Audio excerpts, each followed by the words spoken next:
como que eu fiz uma FIV pelo SUS.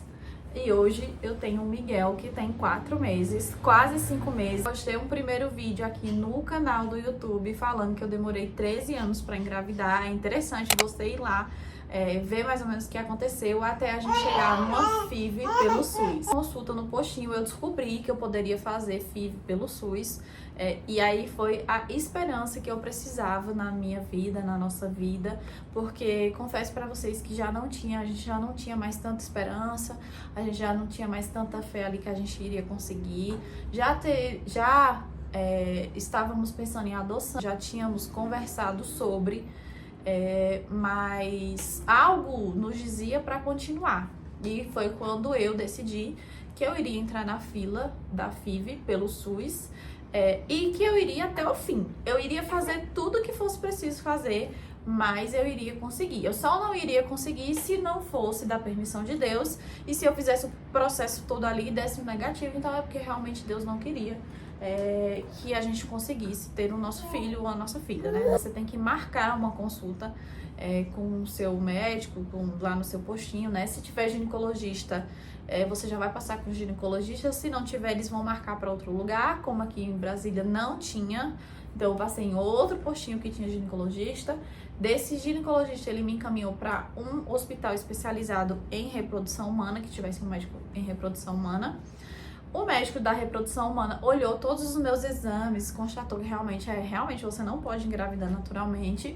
Então vamos te encaminhar para o HMIB. O HMIB é um hospital que fica aqui em Brasília, que faz a FIV pelo SUS. FIV, como vários outros hospitais pelo Brasil afora, também faz FIV pelo SUS.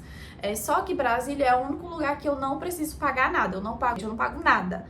Em outros estados, você precisa pagar a medicação, eu não sei se não tem ajuda, enfim, aqui algumas pessoas que fazem doação para esse hospital, inclusive quando eu fiz a minha FIV, que eu usei as medicações, eles tinham acabado de comprar, porque eles tinham recebido uma doação de um doador que sempre fazia doação para o hospital, e aí conseguiram comprar a remessa de medicamentos, né, que aí é formado por grupos. Realmente constatou que eu não poderia engravidar naturalmente por conta das minhas trompas obstruídas, da minha endometriose, e pelo meu histórico de já estar tentando engravidar há mais de 10 anos.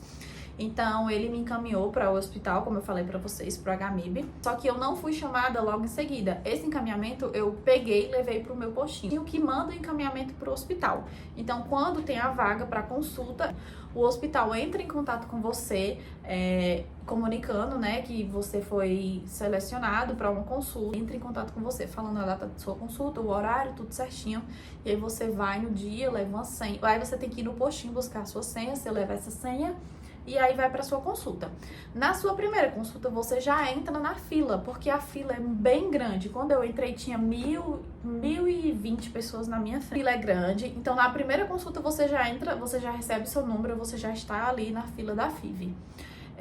O processo todo durou 3 anos, eu esperei 3 anos para poder chegar ao meu número. Na verdade, eu esperei 2 anos e pouco, né? 3 anos foi o processo todo. Você vai fazendo todo um acompanhamento lá dentro do hospital até chegar ao seu número. Por exemplo, eu tenho endometriose, adenomiose e essas trompas obstruídas. O que foi avaliado? Se eles iriam fazer cirurgia para as trompas, se eles iam tirar as minhas trompas, se eles poderiam fazer a FIV sem tirar as trompas. Fiz tratamento para endometriose e se eu iria precisar fazer cirurgia novamente para endometriose e tratando ali a adenomiose. Enquanto não chegava o meu número, eu fazia fisioterapia pélvica, eu coloquei o Dilmirena lá no hospital, tudo pelo SUS. Eu fazia tratamento com a psicóloga para falar sobre essa questão da gravidez, da não gravidez, para uma preparação, caso eu fosse engravidar e caso eu não fosse engravidar. E nesse meio processo também eu desencadeei uma ansiedade muito grande e aí eu precisei entrar com uma psiquiatra relacionada a isso. Toda a equipe médica de dentro do hospital é relacionada às tentativas da gente engravidar. Então eu fazia esse tratamento com a fisioterapeuta, com os médicos especialistas em endometriose, com a psiquiatra e com a psicóloga, tudo lá dentro do hospital. Enquanto eu não era chamada, eu ia fazendo esses tratamentos. Quando eu fui chamada, em março de 2023, fazer um check-up geral de todos os seus exames, porque quando você entrou, os seus exames já não valem mais, né? Os exames só valem 3 meses. E é tudo ok. O que é tudo ok? Seu esposo tá tudo ok, com os espermatozoides, o espermograma tá tudo ok, eu estar tudo ok, vamos fazer a parte aí, contagem de folículos, enfim. E aí eu precisava ter pelo menos 5 folículos para começar o tratamento. E aí na primeira ultrassom que eu fiz na ecografia eu só tinha 3, não pude começar. Vamos para um outro ciclo. Aí a gente conseguiu 10 óvulos para... Na minha contagem de folículos, eu consegui 10 óvulos e eu consegui começar o tratamento. Quando você começa o tratamento, você começa a usar as medicações, é feito todo um acompanhamento, você vai todos os dias para o hospital, coleta os óvulos, que eu coletei os meus óvulos em dezembro de 2023, e aí ficou um enigma. Vamos fazer cirurgia das trompas ou não? Precisei fazer ultrassom, precisei fazer ressonância, precisei fazer vários exames para eles fecharem um diagnóstico. Se eu ia precisar ou não passar por uma cirurgia para tirar as trompas. Lembra no meu primeiro vídeo que eu falei pra vocês que eu rezava muito, eu pedia muito a Deus que eu não entrasse em uma sala de cirurgia novamente, que fosse só pra ter o meu filho. Eles estavam ali investigando se eu ia precisar fazer uma cirurgia, se eu precisar tirar a trompa, mas dentro do meu coração falava, você não vai precisar, porque Deus vai permitir que você só entre em uma sala de cirurgia quando for para ter o seu filho. E aí decidiram, não vamos fazer cirurgia. Eu tinha 2 embriões congelados e eu ia usar os 2 embriões. Por conta dessa intercorrência e eles não terem muita certeza se ia dar certo, se não ia dar, vamos usar apenas o embrião. Então escolhemos o melhor embrião, usamos. Durante a minha preparação do endométrio, eu também tive algumas intercorrências, deram algumas coisinhas erradas, eu precisei fazer alguns exames de hormônio, que só faz a transferência se tiver ok. Eu não sei explicar muito bem pra vocês o que é. Então, eu fiz a transferência com um embrião, que era só pra dar um teste, se ia dar certo ou não. Então, dia 26/10/2024, eu transferi o meu embrião.